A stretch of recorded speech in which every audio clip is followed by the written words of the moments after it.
Hi friends, ಎಲ್ಲರಿಗೂ ನಮಸ್ಕಾರ. ಕವಿರಾಜಲೋಕ ಚಾನಲ್ಗೆ ಸ್ವಾಗತ. ಇವತ್ತು ನಾನು ಗೋಧಿ ನುಚ್ಚಿನ ಪಾಯಸ ಮಾಡೋದು ಹೇಗೆ ಅನ್ನೋದನ್ನು ತೋರಿಸ್ಕೊಡ್ತೀನಿ. ಫ್ರೆಂಡ್ಸ್, ಇನ್ನೂ ಯಾರು ನನ್ನ ಚಾನಲ್ಗೆ ಸಬ್ಸ್ಕ್ರೈಬ್ ಆಗಿಲ್ಲ, ದಯವಿಟ್ಟು ಸಬ್ಸ್ಕ್ರೈಬ್ ಮಾಡ್ಕೊಳ್ಳಿ, ನನಗೆ ಸಪೋರ್ಟ್ ಮಾಡಿ ಅಂತ ಕೇಳ್ಕೊತೀನಿ.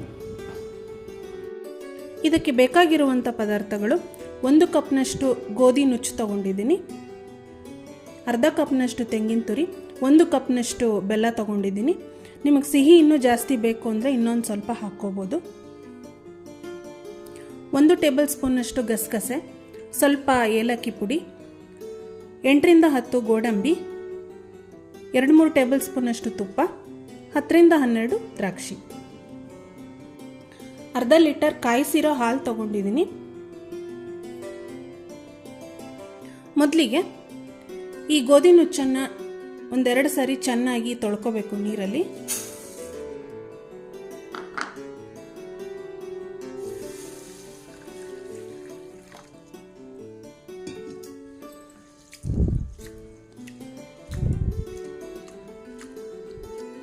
ಇದನ್ನು 2 ಸಾರಿ ನೀರಲ್ಲಿ ಚೆನ್ನಾಗಿ ತೊಳ್ಕೊಂಡು ಅರ್ಧ ಗಂಟೆ ಅಥವಾ ಮುಕ್ಕಾಲು ಗಂಟೆ ನೀರಲ್ಲಿ ನೆನೆಸಬೇಕು. ನೀರಲ್ಲಿ ನೆನೆಸೋದ್ರಿಂದ ಗೋಧಿ ನುಚ್ಚು ತುಂಬ ಮೃದುವಾಗಿ ಚೆನ್ನಾಗಿ ಬೇಯುತ್ತೆ. ಆ ಕಾರಣಕ್ಕೋಸ್ಕರ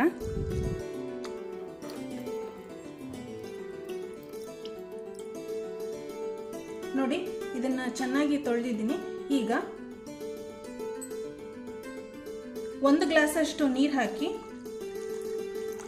ಅರ್ಧ ಗಂಟೆ ನೆನೆಸ್ತಾ ಇದ್ದೀನಿ.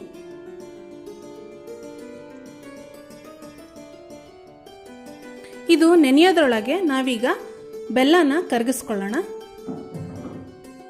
ನೋಡಿ, ನಾನಿಲ್ಲಿ ಬೆಲ್ಲ ಕರಗಿಸ್ಕೊಳ್ಳೋದಕ್ಕೆ ಒಂದು ಪಾತ್ರೆ ತಗೊಂಡಿದ್ದೀನಿ. ಈಗ ಇದಕ್ಕೆ ಬೆಲ್ಲ,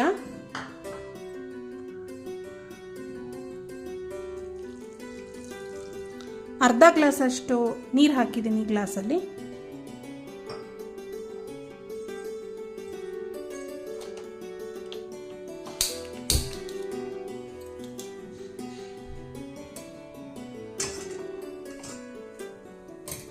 ಬೆಲ್ಲನ ಕರಗಿಸ್ಕೊಂಡ್ರೆ ಸಾಕು, ಇದು ಪಾಕ ಬರಬೇಕು ಅನ್ನೋ ಅವಶ್ಯಕತೆ ಏನಿಲ್ಲ. ನೋಡಿ, ನಾನು ಪಾಯಸ ಮಾಡೋದಕ್ಕೆ ಈಗೊಂದು ಮಿಕ್ಸಿ ಜಾರಲ್ಲಿ ಅರ್ಧ ಕಪ್ನಷ್ಟು ತೆಂಗಿನಕಾಯಿ ತಗೊಂಡಿದ್ನಲ್ಲ, ಅದನ್ನು ಹಾಕ್ತಾ ಇದ್ದೀನಿ.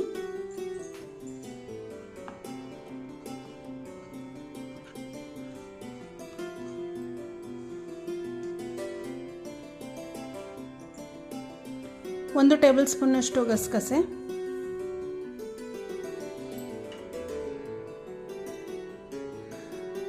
ಅರ್ಧ ಲೀಟರ್ ಹಾಲು ತೊಗೊಂಡಿದ್ದೀನಲ್ಲ, ಅದರಲ್ಲಿ ಸ್ವಲ್ಪ ಹಾಲು ಹಾಕಿ ರುಬ್ಕೋತೀನಿ ನುಣ್ಣಗೆ.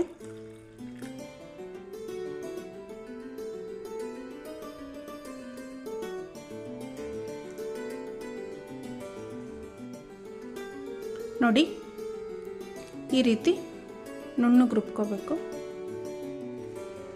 ನೋಡಿ, ಬೆಲ್ಲ ಕರಗಿದೆ, ಈ ರೀತಿ ಇದ್ರೆ ಸಾಕು. ಈಗ ಇದನ್ನು ಶೋಧಿಸ್ಕೋಬೇಕು, ಯಾಕೆ ಅಂದರೆ ಕಸ ಕಡ್ಡಿ ಏನಾದರೂ ಇರುತ್ತೆ, ಅದಕ್ಕೋಸ್ಕರ ಶೋಧಿಸ್ಕೋಬೇಕು. ನೋಡಿ, ನಾನಿಲ್ಲಿ ಪಾಯಸ ಮಾಡೋಂಥ ಪಾತ್ರೆಗೆ ಬೆಲ್ಲದ ನೀರನ್ನ ಶೋಧಿಸ್ಕೊತಾ ಇದ್ದೀನಿ.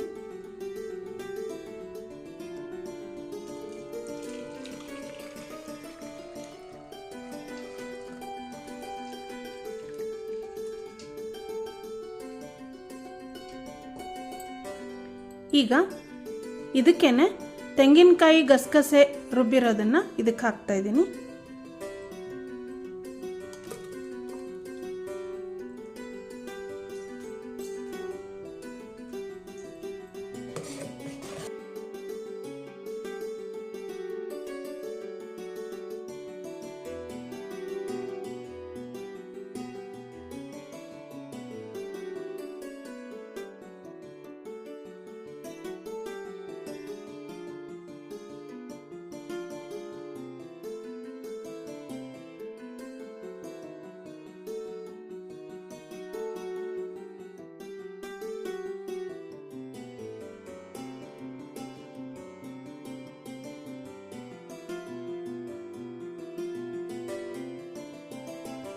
ನೋಡಿ, ನಾನಿಲ್ಲಿ ದ್ರಾಕ್ಷಿ ಗೋಡಂಬಿ ಹುರ್ಕೊಳ್ಳೋಕ್ಕೆ ಪುಟ್ಟು ಬಾಣಲಿ ತೊಗೊಂಡಿದ್ದೀನಿ. ಇದಕ್ಕೆ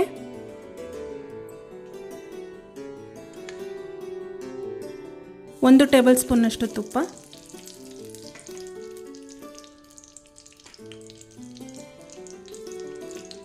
ದ್ರಾಕ್ಷಿ,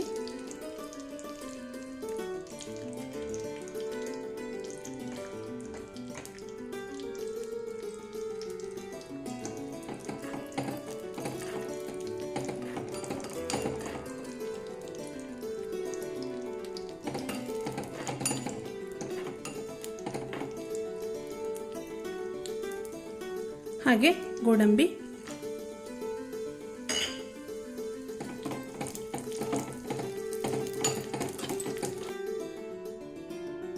ಈಗ ಗೋಧಿ ನುಚ್ಚು ಅರ್ಧ ಗಂಟೆ ನೆಂದಿದೆ. ಈಗ ಕುಕ್ಕರ್ಗೆ ಹಾಕಿ ಬೇಯಿಸ್ಕೊತಾ ಇದ್ದೀನಿ. ನೋಡಿ, ಈಗ ಗೋಧಿ ನುಚ್ಚಿಗೆ ಈ ಗ್ಲಾಸಲ್ಲಿ 1 ಗ್ಲಾಸಷ್ಟು ನೀರು, 1 ಗ್ಲಾಸಷ್ಟು ಹಾಲು ಹಾಕಿ 3 ರಿಂದ 4 ವಿಷಲ್ ಕೂಗಿಸ್ಕೊತಾ ಇದ್ದೀನಿ.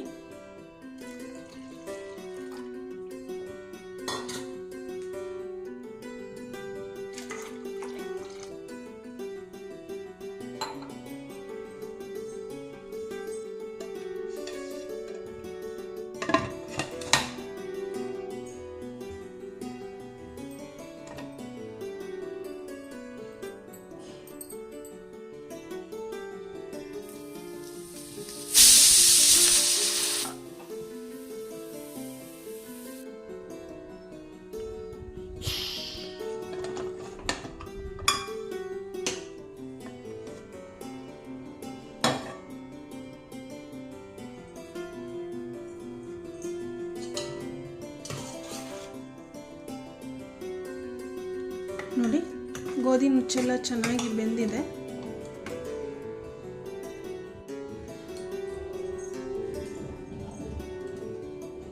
ಈಗ ತೆಂಗಿನಕಾಯಿ, ಗಸಗಸೆ ಎಲ್ಲ ಹಾಕಿ ರುಬ್ಬಿದ್ನಲ್ಲ, ಈ ಮಿಶ್ರಣನ 5 ನಿಮಿಷ ಚೆನ್ನಾಗಿ ಕುದಿಸ್ಕೋಬೇಕು. ನೋಡಿ, ಇದೀಗ ಕುದೀತಾ ಇದೆ. ಈಗ ಇದಕ್ಕೆ ಬೇಯಿಸಿಟ್ಕೊಂಡಿರೋ ಗೋಧಿ ನುಚ್ಚು ಹಾಕಬೇಕು.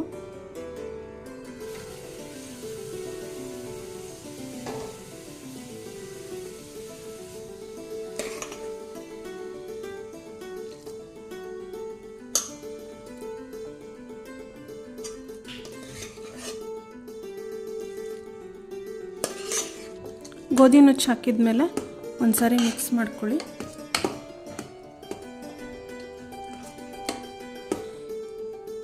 ಇದು ಗಟ್ಟಿ ಆಯಿತು ಅಂದರೆ ನೀವು ಇದಕ್ಕೆ ಅಳತೆಗೆ ತಕ್ಕಷ್ಟು ನೀರಾದರೂ ಹಾಕ್ಕೋಬೋದು ಅಥವಾ ಹಾಲಾದರೂ ಹಾಕ್ಕೋಬೋದು. ನಾನು ಹಾಲು ಹಾಕ್ತಾಯಿದ್ದೀನಿ. ತೊಗೊಂಡಿರೋಂಥ ಅರ್ಧ ಲೀಟ್ರ್ ಹಾಲಲ್ಲೇ ಹಾಲು ಹಾಕ್ತಾ ಇರೋದು ನಾನು. ಅಂದರೆ ತೊಗೊಂಡಿರೋಂಥ ಅರ್ಧ ಲೀಟ್ರ್ ಹಾಲಲ್ಲಿ ಮಿಕ್ಕಿರೋಂಥ ಹಾಲು ಹಾಕ್ತಾಯಿದ್ದೀನಿ.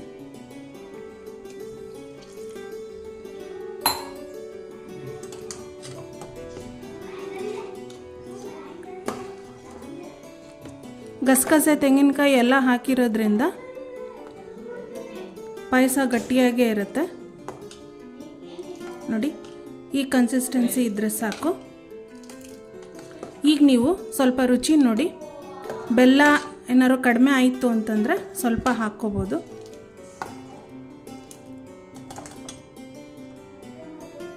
ಇದು 1-2 ನಿಮಿಷ ಕುದ್ರೆ ಪಾಯಸ ರೆಡಿ.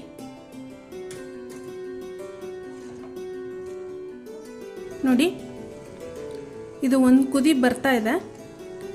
ಈಗ ಇದನ್ನು ಆಫ್ ಮಾಡ್ಕೋಬೋದು. ಇದು ತುಂಬ ಕುದಿಬೇಕು ಅನ್ನೋ ಅವಶ್ಯಕತೆ ಏನಿಲ್ಲ.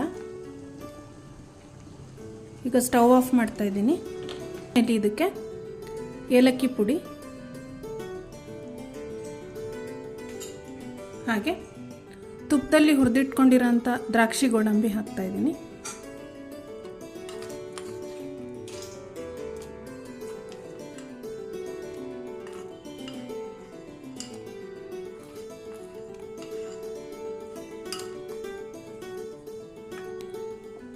ಎಲ್ಲ ಹಾಕಿ ಒಂದ್ಸರಿ ಮಿಕ್ಸ್ ಮಾಡಿದ್ರೆ ಗೋಧಿ ನುಚ್ಚಿನ ಪಾಯಸ ರೆಡಿ.